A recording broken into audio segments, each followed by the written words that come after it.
Olemme saaneet kunnian saada vieraaksemme Saksasta saakka tohtori Heidrun Mollenkopfin. Heidrun on eurooppalaisen ikääntyneiden järjestöjen verkoston Platform Europen puheenjohtaja ja Saksan kansallisen eläkeläisten järjestöjen Bakson hallituksen jäsen. Hänet on nimitetty YK:n Euroopan talouskomission Geneveen pysyvän ikääntymistä käsittelevän työryhmän toimistoon kansalaisyhteiskunnan edustajaksi. Now we have an honor to welcome on stage Dr. Heidrun Mollenkopf from Germany. Heidrun, you are welcome. Thank you.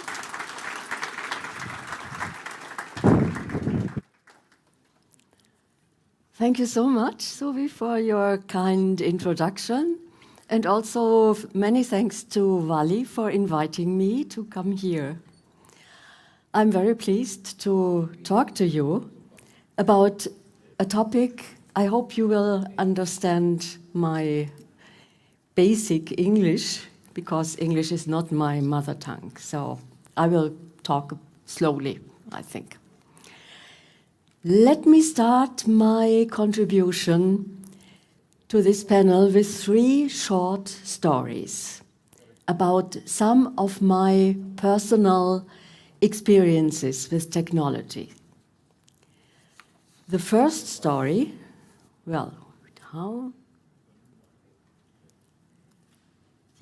the first story is about my very first memory of a technical device.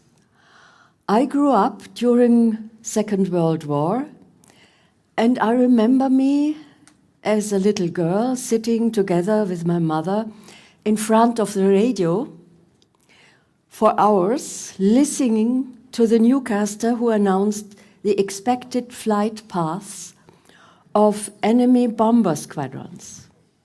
It was of utmost importance to know whether our city would be a potential goal of a bomb attack and to get ourselves to safety in due time.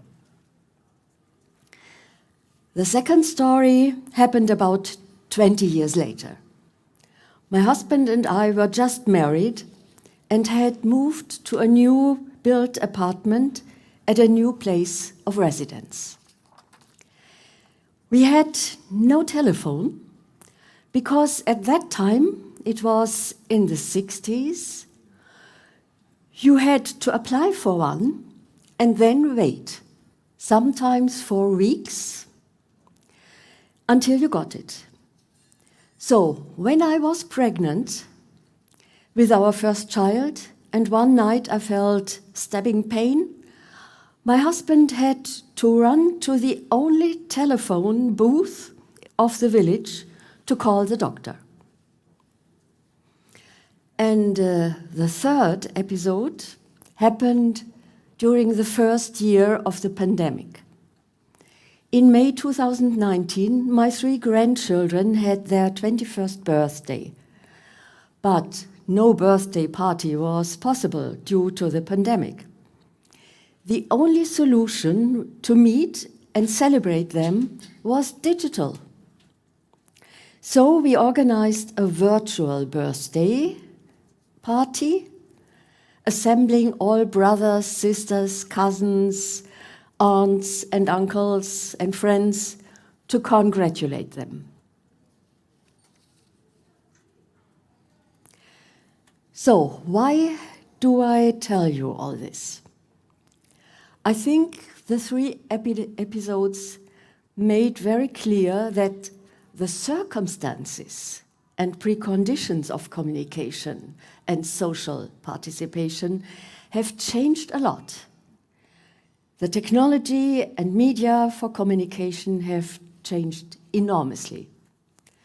But the significance of having adequate information and communication technology available for getting essential information, for accessing vital health care, for maintaining meaningful social relations and participate in public life has not changed at all. In today's digitalized world, there are many products and services available in the areas of living, of mobility, of health, and communication.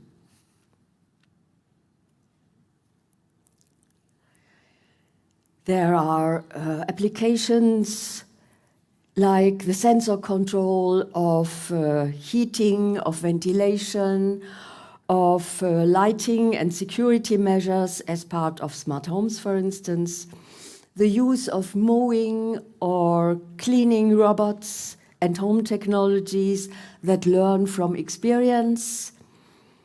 So all this can make everyday life in the home much easier. As our world is noticeably transforming into an increasingly digitalized world, it's therefore more important than ever to have adequate, accessible, and trustworthy digital devices available. And not just have them available, but also have the capacity, the ability to use them. Unfortunately, this is not a given condition, neither for all states, nor regions, nor for all members of society. We talk about the digital divide, not just between generations, between older and younger users, but also about regional differences and social differences. Digital exclusion affects both older persons in low-income and high-income countries. And in particular, people living in institutional settings or in remote rural regions, people with low incomes and low formal education, women, people with a migrant background or ethnic minorities, and high-aged people lack these conditions for digital participation. However, the right to social participation is important for everybody, and it must be applicable to all older persons without any limitations.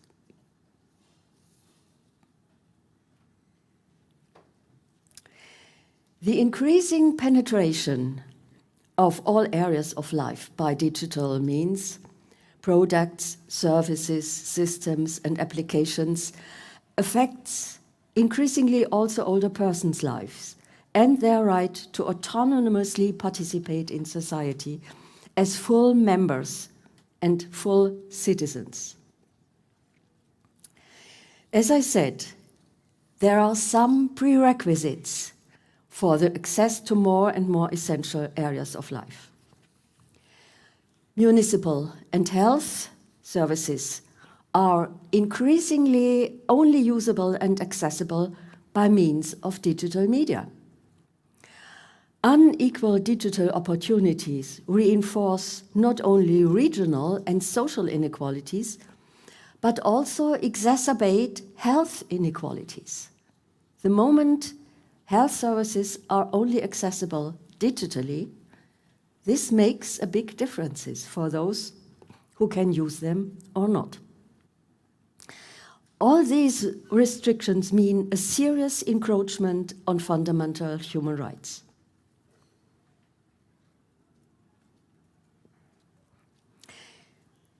To ensure that all older persons can realize their right to participation in social and public life, it is necessary that communities with their built and social environments, their services, and their offers for social participation must be organized in such a way that all people can participate. And this also includes digital offerings, because for some older persons, the digitalization of public and private services is a great advantage in this respect. For others, the increasing digitalization of all areas of public and private life is an obstacle that impairs their autonomy and threatens their right to participate.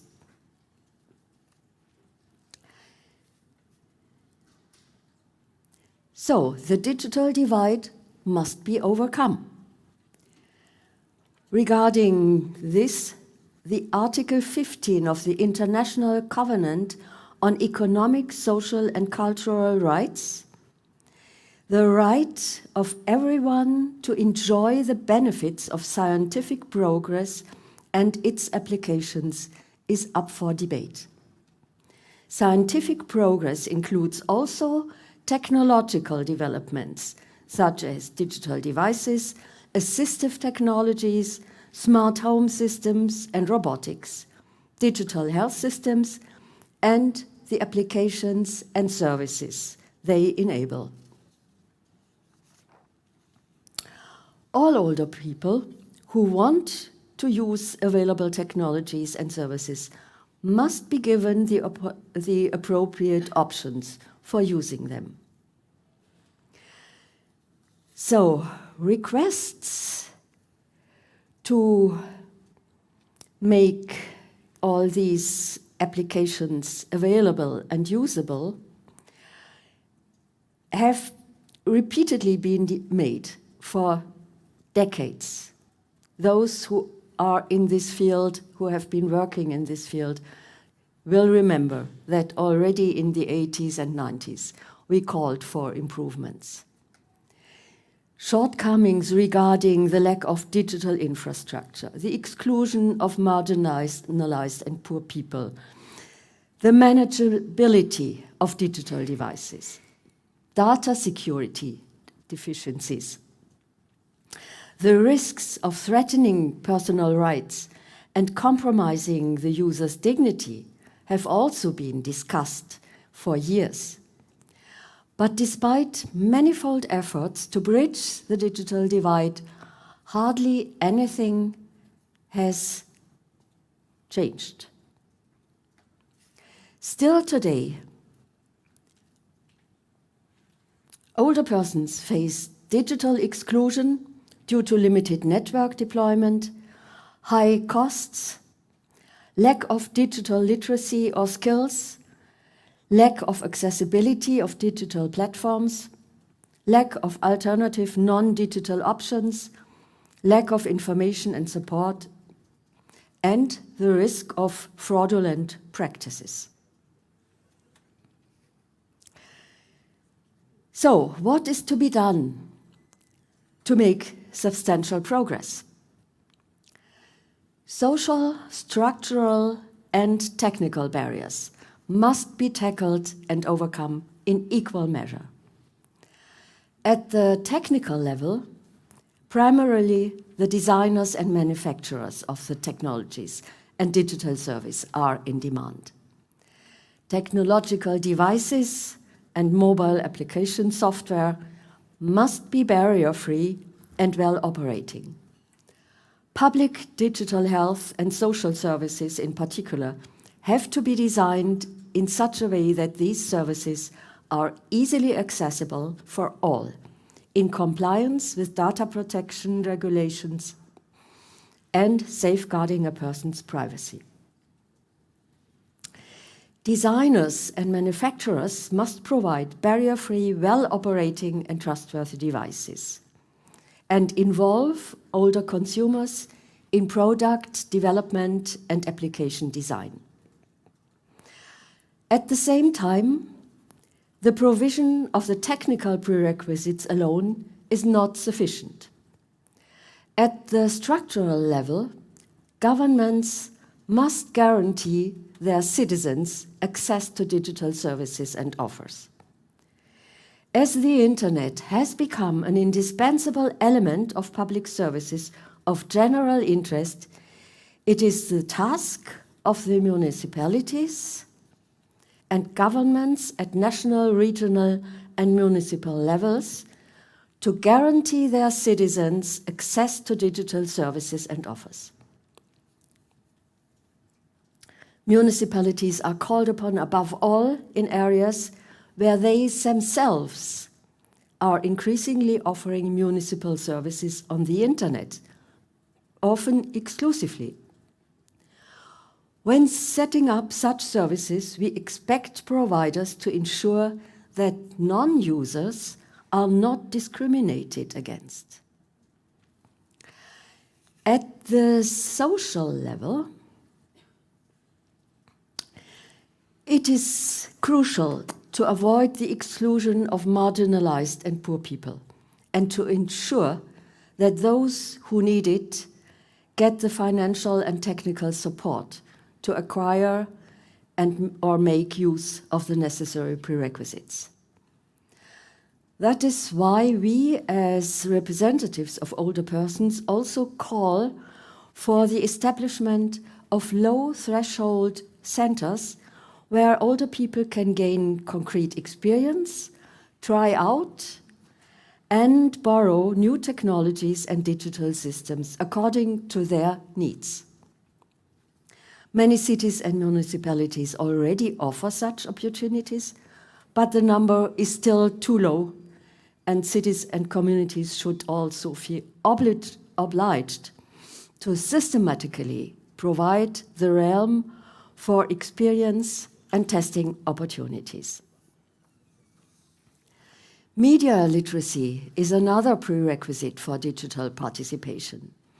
Many older people have not had the opportunity to learn the necessary skills to autonomously navigate in the digital world during their professional life. And conventional education institutions usually no longer reach older persons.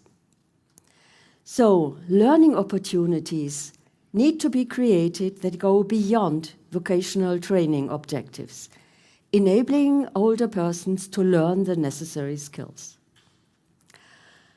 And finally, since digitalization is a historically new phenomenon, there are no internationally binding instruments for their legal regulation to date, and therefore substantiate and reinforce the efforts by implementing binding directives and legal regulations.